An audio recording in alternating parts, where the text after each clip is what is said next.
Time now for Sid Cicero. This is where I get 60 seconds to talk about anything. Start the clock, please. Here's what's on my mind this morning. I noticed over the weekend that the Toronto Raptors were trending on Twitter in Canada.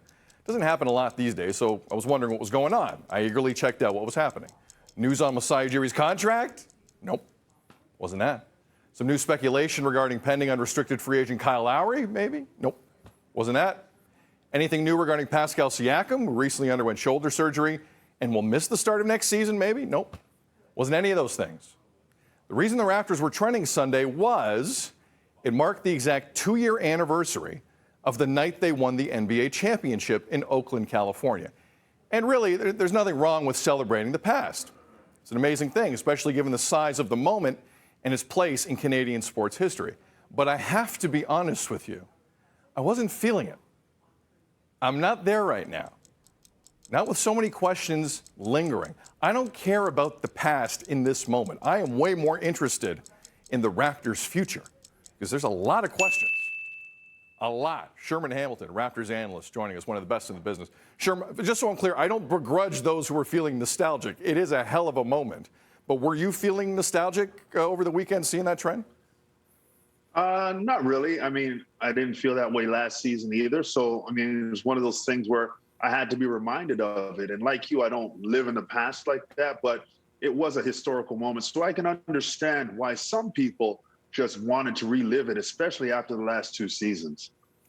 Sure, I'm like you. I'm sitting here waiting on Messiah News. And I've talked about it a bunch of times in this segment.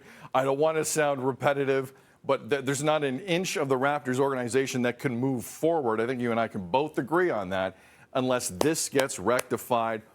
Are you hearing anything? Is there a buzz one way or another? I trust Sherman Hamilton's gut over most guts. I got a lot of gut, but I do trust your gut. Where are you at right now with that story? I'm still in waiting land. You know, I'm trying to figure this out as well. And the longer this goes on, is the more questions that arise potentially. You know, once Masai makes a decision, a lot of things fall into place. So everybody's kind of holding their breath. And Masai's done a very good job of keeping everybody at bay in terms of what he's planning on doing. So it's going to be interesting. I don't have any insight in terms of which way he's leaning. All I know is that once he makes a decision, I think we're going to see things happen fairly rapidly after that.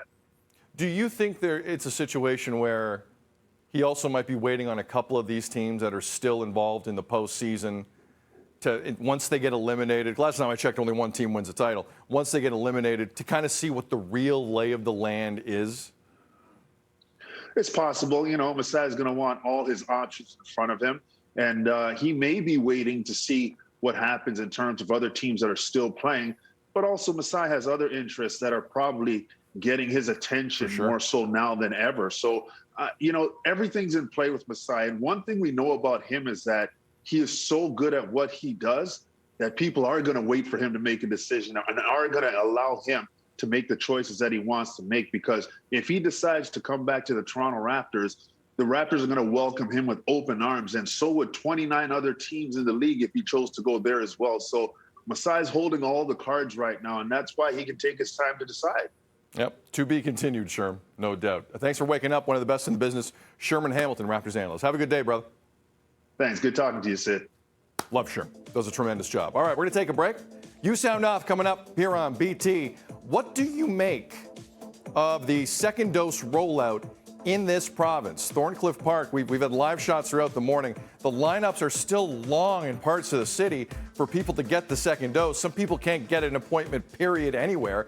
What do you make of it? 1-866-267-3797. Feedback at breakfasttelevision.ca, at Breakfast TV on Twitter. It's 6:44 Toronto. Good morning. You're watching BT.